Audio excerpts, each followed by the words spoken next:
Okay, tingnan nyo ano mangyari. Okay, meron pa rin. Meron pa rin oh. Ayan, meron pa rin. Ibig sabihin, wala dito sa channel 2. Ay, sa channel 1. Baka sa channel 2. Tingnan natin, tingnan natin. Integrated power amplifier. Hindi. DIY na power amplifier. Yan, integrated kasi itong casing na minodified lang para magiging power amplifier yung mukha niya. Ayan. Yung may-ari nito ay si Sir, nakalimutan ko yung pangalan. Basta taga Along Commonwealth or Litex yata. Ayan, nakalimutan ko na kung di ko alam kung taga saan. Natamad ako magkuha ng listahan ngayon eh. Shoutout, and maraming salamat sa may-ari nito na pinagkatiwalaan tayo na gawin yung unit nila. Naulit ko, DIY na power amplifier. Hindi ako may gawa nito ha. Take note ha, hindi ako may gawa, pina-repair lang sa atin. Ayan. Ang issue nito, kaya din lang rito sa atin. Ano bang issue nito? Nakalimutan ko yung combo namin ni Sir. Ito, makita ko na lang sa inyo. Makita ko na lang sa inyo kung ano yung pinaka-issue niya. Ayan. Naka-plug in sa may bulb natin ha. Naka-bulb tayo. And then, obserbahan or tingnan nyo kung ano mangyari. Ito yung switch. Oh. Maliwanag pa sa maliwanag oh. Dalawang bumbilya yan ha. Merong shorted. Merong shorted. Either ha, na transformer. Pero para sa akin buo yung transformer nito. Kasi sa DIY na transformer, bihira lang masira ang transformer eh. Sa diode, hindi rin diode yan.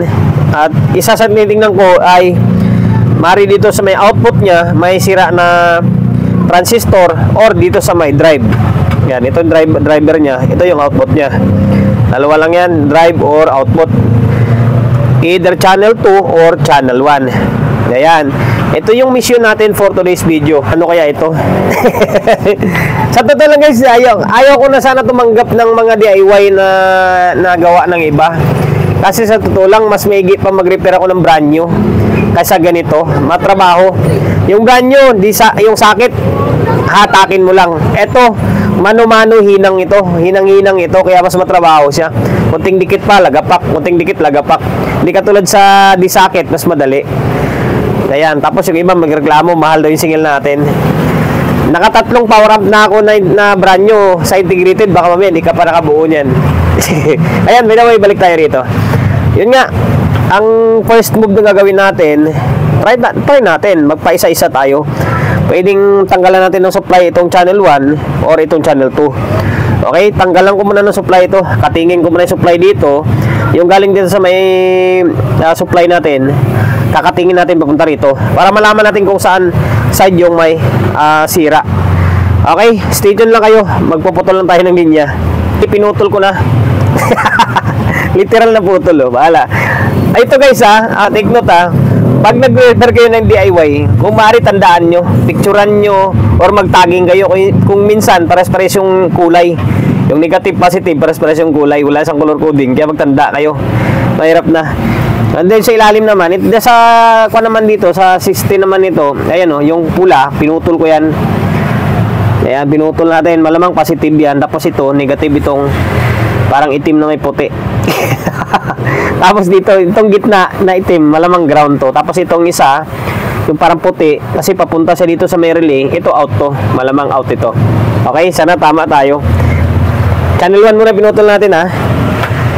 Okay, tingnan nyo ano mangyari. Okay, meron pa rin. Meron pa rin eh oh. Ayan, meron pa rin. Ibig sabihin, wala dito sa channel 2. Ay, sa channel 1. Baka sa channel 2. Tingnan natin, tingnan natin. Okay, magputol tayo channel 2. So ngayon guys, bali, eto, tinanggal ko na yung sa may kabilang side. Ito, positive, pula. Dito sa taas na side to. Sa power amplifier, sa lisiyan. Kung negative dito, sa taas, yung kabilang side niyan, dito, positive yan. Ayan, tandaan nyo yan. Ito, positive. Ito sa pinakailalim is negative. Ayan, pinakailalim, binangat natin ha. Tapos dito, binalik ko muna. Kasi nga dito, tinanggal natin kanina, wala naman nangyari. Okay, binalik ko. Ayan, tingnan nyo ha. Ay, wali. Meron pa rin eh. Meron. Ibig sabihin, wala problema yung amplifier. Bakit ganun, di ba? Pambira. Baka mamaya transformer nga sira nito. Teka lang. Ang gagawin natin, sa diode tayo, sa diode. Yan, ito diode to Ito, diode ito. Isa lang yung diode na ginamit naman Nanap ko. Okay, tanggalin natin yung diode. Dito tayo magputol sa diode sa diode tayo magputol para magkaalaman. Okay? Ngayon, pinutol ko yung diode. Ayan, sa diode Sa diode tayo.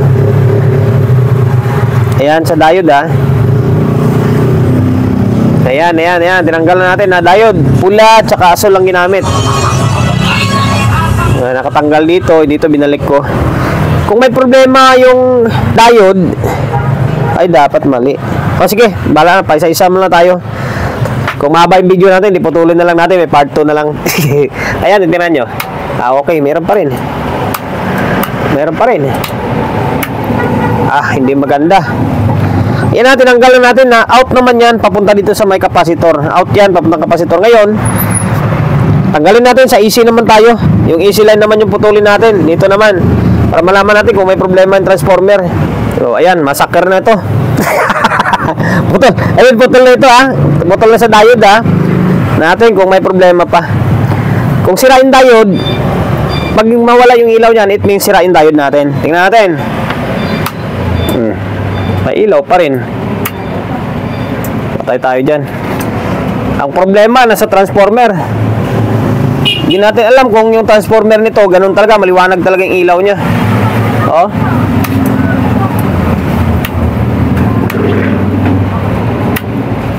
Di ba? Nasa transformer ang problema. Wala tayong magawa dito. Yan putol na yan Putol na AC line papuntang transformer. Dahil papuntang diode, inahanap ko. Ngayon, kausapin ko muna yung may-ari nito. Kausapin ko muna na may problema talaga yung unit niya. Akala ko dito sa may output or sa driver. Wala pinutol natin. Nasa transformer talaga yung sobrang liwanag. Day 2. Nag-usap na kami ng may-ari na yun nga, nasa transformer ang problema. Binakas ko na, nilabas ko na sa casing nyo. And then, ito, pakita ko sa inyo. Sunog talaga Yan butas Butas siya. Butas talaga siya. Sana ang sunog is nasa secondary. Huwag sa primary. Kasi pag nasa primary, magbabaklas tayo ng todo. Ayan. And then, titingnan nyo hindi naman ako naninira. Parang hindi ganun kaganda yung pagka-rewind nila Bukod sa maluwag na, bako-bako pa. Sana nasa secondary lang talaga yung sira niya.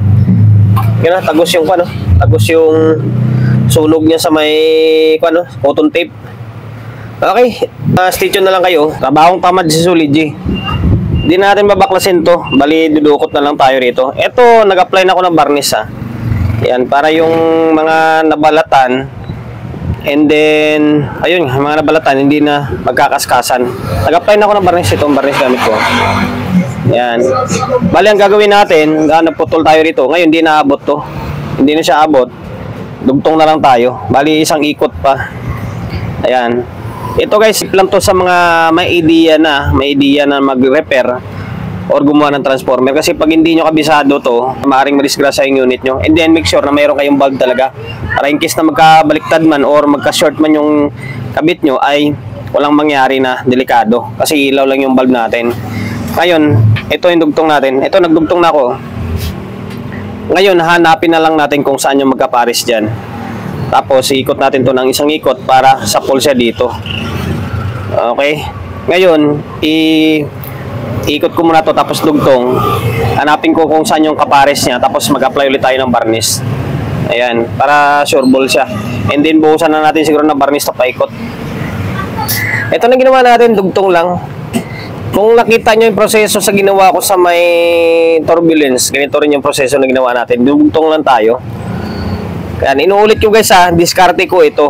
Kung merong mas malupit yung diskarte, pwede naman yan. Apply yun na lang dyan sa on way na meron kayong kung anong pamamaraan kayo. Basta akin ito, diskarte ko to. Na pwede naman to, applicable naman ito. Optional, kung gusto nyo baklasin bola ito, baklasin nyo. Mag-rewind ka na pa rin bago. Pero sa akin, okay ito. Lagi kong ginagawa to, okay naman ito. Make sure na meron lang kayong ganito, varnish. Kailangan mapaliguan nyo ng varnish yan. Ayan, dugtong natin ganito.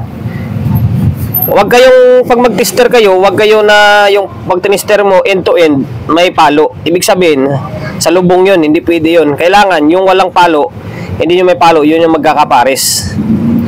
Ayan, ginawa natin ganyan ha. Ngayon, pakita ko sa inyo na wala nang shorted dyan. Ito, tingnan yung ginawa nila oh, dalawang wire ang ginamit. Ubusan siglo ng wire. Ayan oh.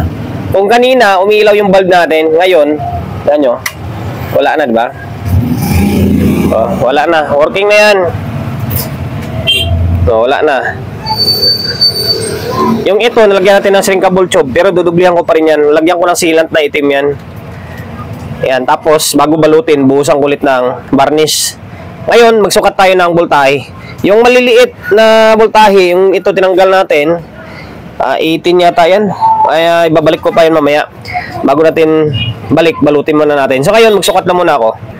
Okay, ito yung tester natin. Naka-range ng 250, 25 per span yung bilang yan. Ito, common ground or center top nya. Tapos dito tayo tusok ng isang test prod natin. Ulit. Ayan. Ito dito. Kahit tawakan mo to, wala namang kuryente ito eh. Nasa 7, nasa 8, mag-80 na siya oh. O, diba? 75, mag-add ka ng 5 volts, di 80. 25, 50, 75. O, nasa 80 volts na siya. O, dito sa kabila. O, same lang din oh. Meaning, okay na yung transformer natin. Ayan. Okay na siya, oh. Working na. Okay, wala na yung ilaw din, oh. Ngayon, balutin natin muna ito. Tsaka natin ibalik yung tawag yan, yung maliit na voltahe. Babusan ko ulit ang varnish to, tapos lagyan ko ng sealant yung itong dugtungan. Ibalik ko na yung maliit na voltahe. Ito parang nasa 18 volts ito eh. Yung dito, hindi naman natin nagalaw to. Tapos, ito, nakabalot na. Ngayon, lagi. I-switch on natin ito. Tingnan ito kung may short pa. Wala na. Vibration. Wala naman. Okay. So, ngayon, balik ko muna to sa may casing niya. Tingnan natin sana. Ito lang yung problema. Naway, wala na ibang problema. Binalik ko na yung transformer and then winiring ko na. Ang kulang na lang dito is itali natin and then linis na lang.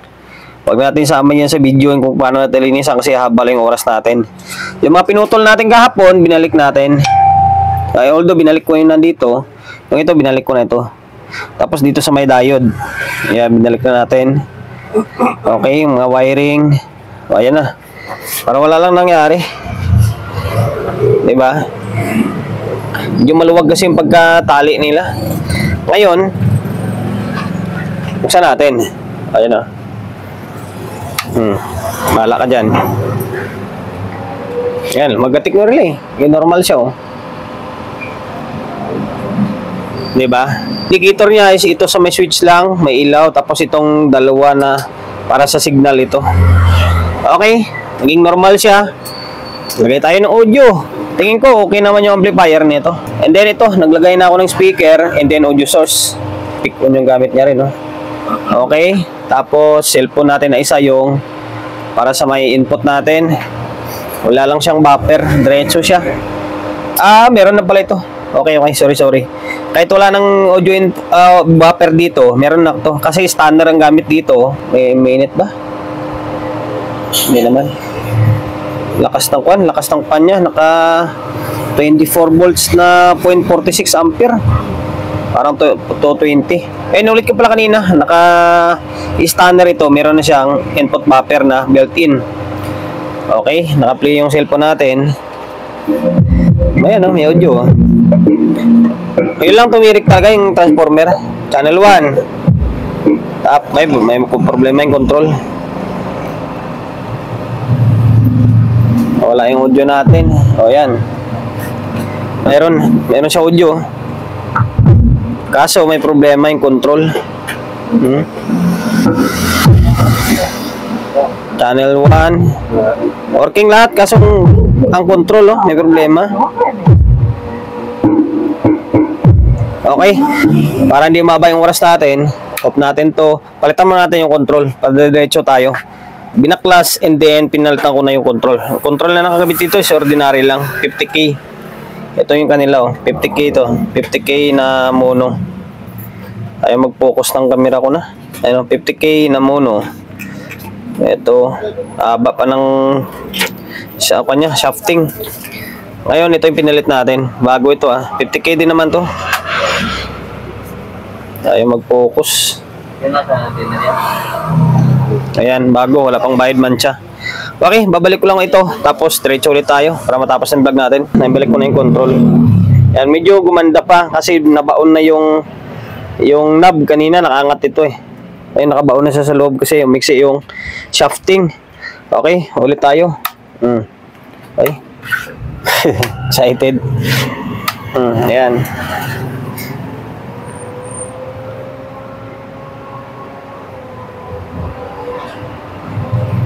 Yan, working na lahat, dalawang pan. Cellphone natin, tumutugtog na yun. Wala na sabit oh.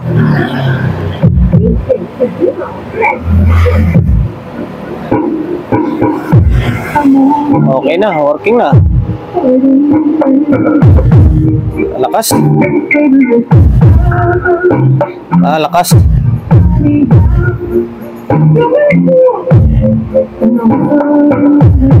Malakas. Kailangan to 20 natin para magkaalaman 20. Ayan, naka 20 na siya. Wala ka dyan.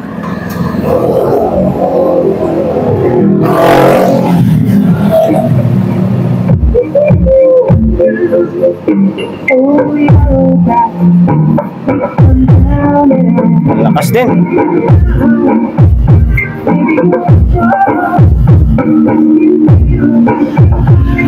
Copyright tayo pala. Kalimutan ko yung music pala, original. Ayan, hanggang dito na lang yung vlog natin. Okay na, working na siya. Sana nakapagbigay ideya ako. Sa mga kapwa natin technician na medyo bago-baguhan pa lang. Take note medyo bago-baguhan pa lang. Kung paano mag-repair ng ganitong klaseng sira yung umiilaw or may shorted yung transformer. Paano i-repair. Primary man o secondary, basta kayong dukutin, pwede yun. Basta may varnish lang kayo. Ayan. Sir from... Nakalimutan ko na kung taga saan to si Bossing eh. Maraming salamat sa pagkakatiwala mo ng unit mo ito sa akin. Bali, okay na. Working ulit yung DIY na power amplifier mo. Promotion, bago tayo magtapos, siyempre, shop natin, always on Laguna, 24/7. So, mga gusto magpa-repair along sa Uyo, Quezon City, number 61, Don Julio, Gregorio Street, sa Uyo Road, sa Uyo, Quezon City. Social media pages natin, so hindi pa nakapag-follow, paki-follow, and then, siyempre, paki-share ng video natin sa my Facebook, YouTube channel. So, hindi pa nakapag-subscribe, paki-subscribe, like, share, and then, siyempre, paki-hit ng bell button sa gilid para updated ka sa mga susunod na video na i-upload ko. Ingat, God bless, and then, peace out in lahat.